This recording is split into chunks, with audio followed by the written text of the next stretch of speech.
Kubor nakaslem jong Nongtrei Hima. Menteri Katanat Boarding Kajala, James Kesangma, Hni Kasngi, Kalai Teri Kunopra, Habaya Keren Bat Kinong Tok Kubor, Ulaong, Baka Jingdu Tulop Jong Kinong Trei ke Meecl, Kadai Kamat Kebala Slem Bha. Dai Halor Kani, Bana Kaliang Katanat, Kala Persang Ban Pendu No Ya Kitliu Kibapai, Kibapenlong Ya Katanat, Bakan Ya Kendu Ya Shibun Kijinge, Ula Ban Rabru Dakabaong, Ka Meecl, Gia Kendu Bun Kijinge, Nakadaw jo kejing pensa ya kabai boarding daki karkhana kitnat sorkar marru daki wei kani ka penlong ban syam jing ya katnat habaya dei berkejing siu tulop henry nakaliang sorkar kan wat ikilat kelenti ban penbej bagi nongtrei katnat kinyo ya ketulop jongki hakini kisngi kibanwan. And this is something that we have been discussing many a times, and we are in constant touch with the Meecl to see how we can resolve this issue. But it's very important to note here that the issue of salaries is not something that we're seeing taking place today. This is a long pending issue, and many a times in the past has these kind of situations have cropped up where Meecl employees have had to wait for months for their salaries, and the larger issue here that we have to note is that Meecl is going through a lot of financial stress. They have huge outstanding dues. There's a lot of revenue leakages taking place. So because of these kind of problems plaguing the system, salaries sometimes they take a hit, and now what we need to see is what are the short-term solutions and what are the long-term solutions. And for us, the short-term solution would be to address this salary issue, fight one crisis at a time, and resolve it for the month of October, November. But then that doesn't, the problem doesn't go away there. The problem still remains, and the problem can only be solved by a long-term solution. And for us, the long-term solution is precisely that we need to make sure that the revenue leakages are plugged. We need to make sure that the efficiency of the billing goes up, that is to plug the revenue leakages. We need to ensure that the AT&C losses, they come down, and transmission distribution losses come down. For these kind of things, we are having interventions wherein we're bringing new technology which is being used all over the world, which has proven to bring down our AT&C losses. So we're bringing those these kind of technology into Meghalaya. And at the same time, we need to also look at how we can bump up our revenue. And the revenue is not just from the consumers who pay the electricity bills and Meecl earns that revenue. We are also looking at how we increase our generation. So by increasing our generation, we would not have to rely on power sourced from outside the state. We would be able to generate our own power, and whatever power that we have, excess power that we have, surplus power, we will be able to sell that also. So it becomes a revenue generating mechanism for us. So these are the things we're exploring. That's why going in a big way into solar is also not just to go for clean energy, for which this government is totally committed, that we believe in clean and new and renewable energy. But the message is not just that, but the message is also that we want to increase our generating capacity from clean renewable energy like solar, like hydro. And when we increase it, then we are opening up a new chapter in this in the history of Meghalaya, wherein we'll be able to be a state which will be able to generate a lot of revenue, like a state like Himachal Pradesh and Uttarakhand right now. So they earn a sizable chunk of their revenue from the hydropower that they generate. So Meghalaya being a state with more than 3,300 megawatts of generating capacity, for which we have not even tapped 10% of that. We are still stuck at 5% of our generating capacity, hydro generating capacity. So it's a shame, actually, and that's why as a government we have to look at during this short span of time, when we have the opportunity as a government, the NPP-led government wants to make sure that we tap into this and increase our generating capacity.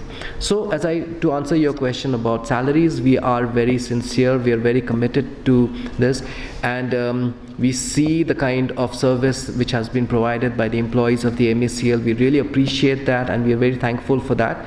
And they have to understand that this is a problem which will require a long-term solution. In the meantime, we are trying to find solutions wherein we'll be able to solve this problem just for these 2 months. In terms of the output, what is more important is in terms of efficiency. I truly believe that the officer who has been appointed as the CMD is a very efficient officer. He within this very short span of time, he has been working very hard. It's not easy being CMD of Meecl. It's a very challenging post. Given the fact that there are challenges and the problems which have been going on for so many years, which no one really looked at. And when you see that, you realize that what is more important? To have a senior officer who cannot devote time to the Meecl, who doesn't have the kind of energy which is required to take the bull by its horn and to make sure that things get done. So what is more important here is to understand the fact that it is about efficiency. It's not about junior, senior. These things are very archaic form of thinking, and I really hope that people start thinking more maturely in these kind of in this regard, because I feel that I have a lot of respect for the leader of the opposition, but I think his thinking is it's something that the world is moving ahead, the world is moving forward, and we are still stuck up in these kind of old archaic form of thinking. So it's unfortunate, but I truly believe that efficiency is the criteria for the selection of officers, right? And now the present incumbent is an IS officer, and we all know that the process for selection of an IS officer is a very rigorous one. It's not a joke wherein officers go through the written exams, interviews, and then they are selected for this post. I won't be wrong in saying that the cream of our country, they make it to the IS civil services. And then to say that after going through such a rigorous process, this person is not capable of doing that, I think that's an insult to the bureaucracy, to the civil services. Please, give me a break here. I think that leader of opposition should have more respect for IS officers here. It doesn't matter junior, senior. I think it's more important that this person gives time, this person is sincere about his job, this person is passionate about it and wants to bring about change and works in a systematic manner. That's what's more important. It's like that, and in those kind of instances, these are various reasons for that. But in all these instances, I think that we have been reaching out to all those consumers or customers who have received such kind of unrealistic bills to come forward, and we are resolving them. There are many cases where we have resolved it, we have done the necessary correction and reverted back to their actual bills, and we have not taxed anybody in that manner. But I think that the reason why we're bringing in smart meters across the state is precisely for that. So, and I wouldn't have the exact figure of exactly how much both these things are amounting to, but yes, there are dues. In fact, many people owe the MECL. Many departments also owe the MECL. Many industries owe the MECL. So that is why we have the one-time settlement, and the one-time settlement offers an incentive or an opportunity for a consumer or customer who has a big outstanding, so that it eases his repayment, or not repayment, sorry, it eases his payment, and the opportunity for him to clear these outstanding. Nobody wants to live in a way wherein you're constantly being nagged by, I have this bill, outstanding bill, and people keep knocking on your door and saying you have not paid up. Nobody wants to live like that, and we believe that that is the inherent goodness in a human being, especially our people in the state of Meghalaya. Nobody wants to default. But when a bill accumulates for whatever reasons there may be, it accumulates into a large amount, it does become very difficult for a consumer to pay. So we came up with a one-time settlement. It's not just for the industries, as is being made out by the opposition, that we are offering this to only industries. No, this one-time settlement is for HT and LT consumers. It's for everybody, matter of fact. So there are many dues, to answer your question. I don't have the exact figure, because this is again dynamic, it keeps changing.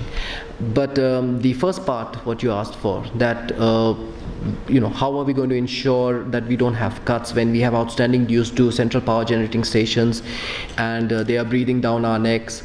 So yes, what I have said in my statement is that till now, if you have been observing, we have not been having load shedding.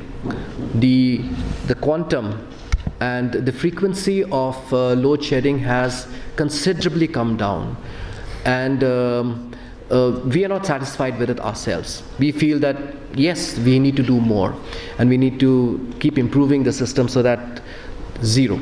And that's a target we are setting for ourselves, to achieve that, right? And with the power generating stations who we owe a lot of money, as you know, we've taken a Atmanirbhar loan, and we're trying to clear those dues to the CPS, Central Power Generating CPGSs, and we're hopeful that if the supply of power is uninterrupted from these power generating stations, which we are very hopeful because the loan is coming through, we will be able to have a load shedding free winter this year and also next year. In the coming times, rather, I should say.